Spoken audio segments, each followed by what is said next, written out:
Around 2 months ago, an alliance between the Deputy President William Samoei Ruto, Musalia Mudavadi, and Moses Wetangula was actually taking shape in Western Kenya. And I remember opining on this platform that the 2022 general election was actually going to be won and lost in Western Kenya. And that alliance worried President Uhuru Kenyatta and his elder brother Raila Odinga. And the two brothers then dispatched the Kakamega governor Wycliffe Oparanya and the cabinet secretary for devolution Eugene Wamalwa with the help of Ndugu Francis Atwoli to go to the ground to counter that alliance. And for those who've been following the politics, especially in Western Kenya, you should have noted that in the past 2 weeks, the Deputy President allies from Western Kenya region and those of Musalia Mudavadi and Moses Wetangula have actually stopped attending meetings together. So that alliance has collapsed. And I also remember on this platform giving you guys 6 reasons why I strongly believe during that time that that particular alliance was not going to work in 2022. I'm going to put the link to that video in case you missed it. And today I want us to look at the details, new details which have emerged, why that particular alliance has collapsed. But before we go into the details, if you're watching this video for the first time, I want you to just take a minute or two, kindly, just take a minute. A minute is just too much. Just take a second or two and click the subscribe button there so that next time we produce a video like this, YouTube will automatically notify you. Now back to the main issue. And I want to go straight to the points because you all know that the Deputy President has one dilemma. The Deputy President has the dilemma of choosing the running mate. Who will be the Deputy President's running mate? Western Kenya is rich in votes. But can Western Kenya produce a running mate for the Deputy President? And in my view, it can. But the best running mate is Musalia Mudavadi. Again, Musalia Mudavadi has a big dilemma. For Musalia Mudavadi to be taken seriously in Western Kenya, Musalia Mudavadi and his name, the name Musalia Mudavadi, must be on the ballot in 2022. So there's that dilemma. But why is this alliance collapsing? In my view, the following reasons. Number one is the determination by the Deputy President William Samoei Ruto to run for the presidency in 2022. William Ruto by law cannot be a running mate to anybody. He can only decide to support someone for the presidency and wait for his turn. Or he can decide to go and run for the presidency in 2022. So between Musalia Mudavadi and William Ruto, if these guys were to sit down to agree who will be the flag bearer, do you think William Ruto will agree to play second fiddle to Musalia Mudavadi? That one cannot work. So because the Deputy President is determined to become the presidential candidate, Musalia Mudavadi cannot work with him. And that's the reason why the allies of Musalia Mudavadi have chickened out. They've realized that the allies of the Deputy President just wants them to take Mudavadi to deliver him to William Ruto to be William Ruto's running mate. Again, Musalia Mudavadi, for him to survive in Western Kenya politics, he must declare his presidential bid. Because without declaring his presidential bid, then it means Raila Odinga still will have a chance of crushing him, even in his bigger hometown. So that's the first reason. The second reason, in my view, why this alliance has collapsed is the past relationship between the Deputy President and William Samoei Ruto. For those who've been following the politics of this country, and I want to ask you a question. Do you know why the Deputy President left ODM party? Or you still believe the nonsense that he was chased away? The Deputy President left ODM party because of Musalia Mudavadi. The Deputy President believed that in 2007, when Raila Odinga was the presidential candidate, William Ruto delivered more votes to Raila Odinga. And when Raila Odinga formed that, Pentagon, the arrangement was that Raila Odinga was going to be the presidential candidate. William Ruto was going to be the prime minister. Musalia Mudavadi was going to be the running mate. So that was the original plan for these guys. But after the elections, Raila Odinga was not sworn in as the president. So Raila Odinga entered into a coalition agreement. The grant entered into a coalition agreement with Mwai Kibaki through Kofi Annan. And Raila Odinga became the prime minister. So the deputy president, because he believed he delivered more votes, more numbers, and everything, he wanted to be now the deputy prime minister.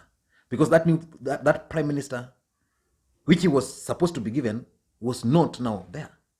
But Raila Odinga, in his own thoughts, believed that Musalia Mudavadi, being his running mate, ought to have been the deputy prime minister. So Raila Odinga opted for Musalia Mudavadi as his prime minister, as his deputy prime minister.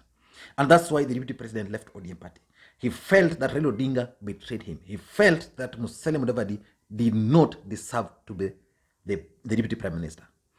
Then the second instance was now when Kibaki was now ready to support Musalia Mudavadi for the presidency. That was in 2013. And then all of a sudden, some 40 members of parliament from central Kenya then started the campaign to support Uhuru Kenyatta. Without that, all lords were going to read to Bondo, for those who remember. And Uhuru Kenyatta was forced to come on board. And William Ruto actually pushed Uhuru Kenyatta to contest against Musalia Mudavadi. Still, it's not known why he preferred Uhuru Kenyatta to Musalia Mudavadi. So that beef is still there. And it is also said that when Uhuru Kenyatta when Uhuru Kenyatta then won the 2013 election, remember it was highly contested. And Uhuru now wanted to bring these other guys who contested and lost together. He wanted to make Musalia Mudavadi a cabinet secretary. He wanted to appoint him as a cabinet secretary in his government. Then again, the deputy president refused. You see, some of these things, you refuse them in a boardroom, then they leak out. So because of those kind of history, the allies of Musalia Mudavadi advised him against entering into another relationship, political relationship, with the deputy president, William Samoei Ruto. The third reason why the alliance failed was Francis Atwoli factor. Atwoli factor is a factor in Western Kenya. I know most people always dismiss Francis Atwoli. You can dismiss that guy at your own cost. Atwoli has the ability and the capacity to bring Western Kenya together. He did that. That's why Musalia Mudavadi was declared the spokesperson during the last election. So when Musalia Mudavadi wanted to enter into an alliance with the deputy president, Francis Atwoli decided to respond. And we all know that Francis Atwoli doesn't have any time for the deputy president, William Samoei Ruto. So he unleashed everything, his finances, his networks. Atwoli unleashed everything to ensure that alliance did not work. So the first thing he did was to facilitate meetings in his home, bringing together lawyers. And that's the first thing which disoriented Musalia Mudavadi and Moses Wetangula. And once he achieved that, he then engaged these people on the ground.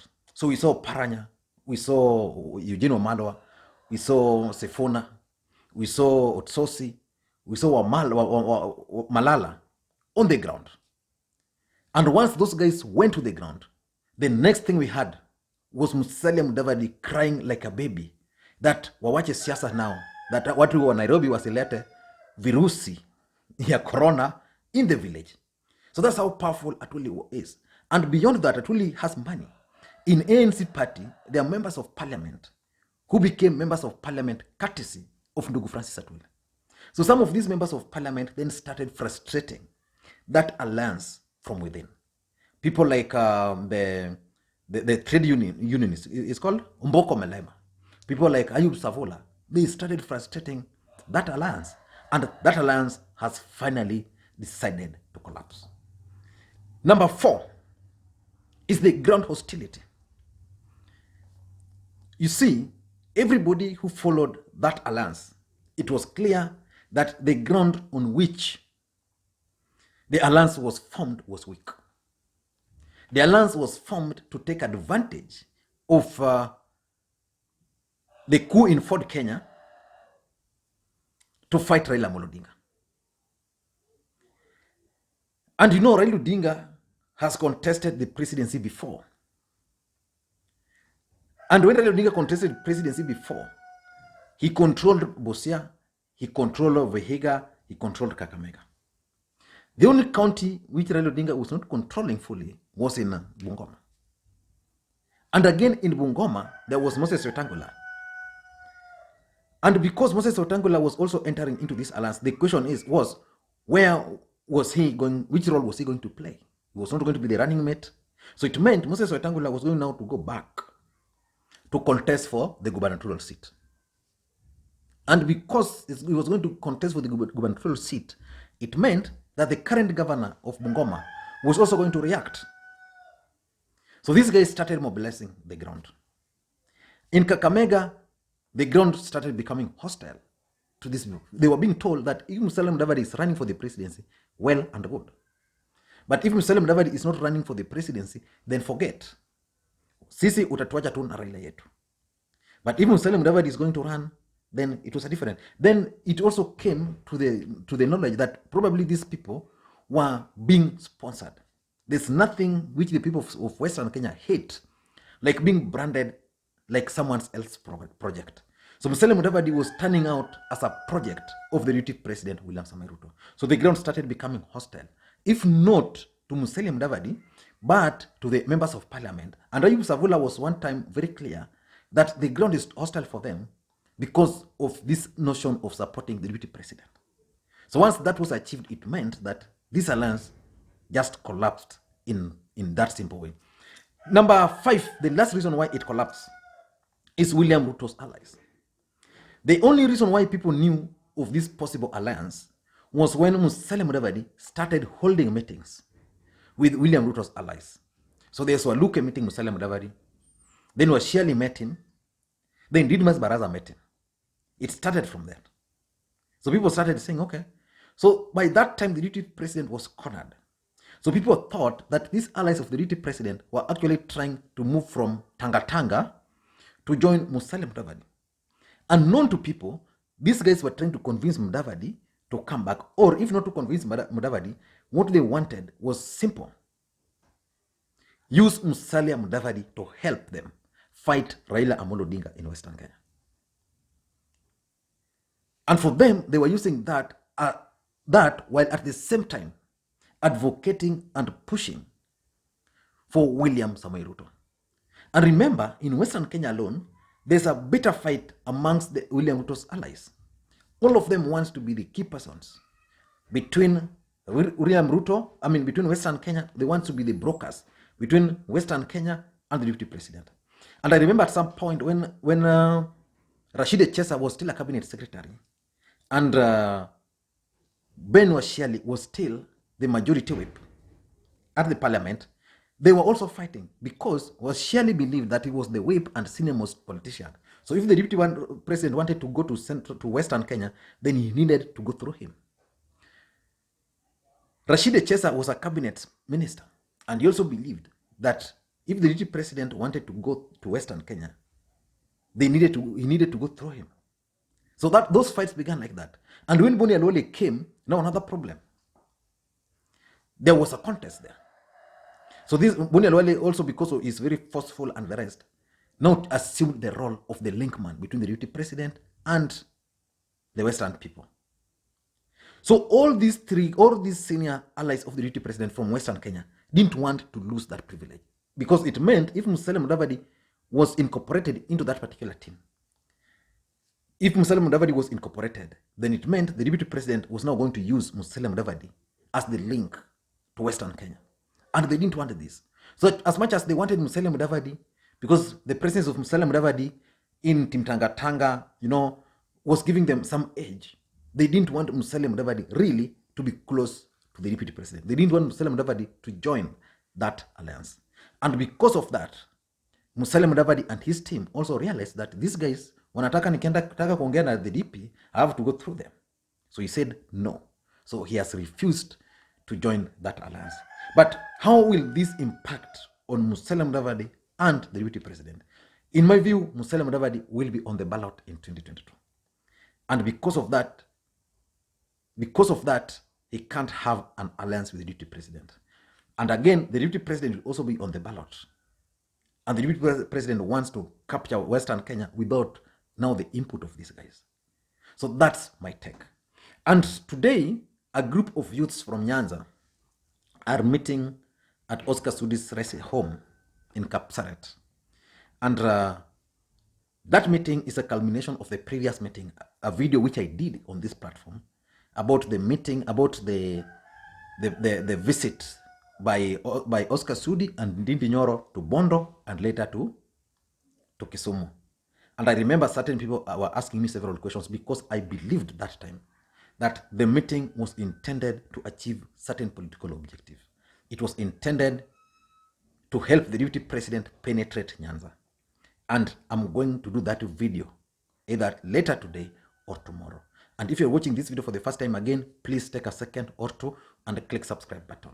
And to the subscribers, I want to continue. Thank you guys for your continued support.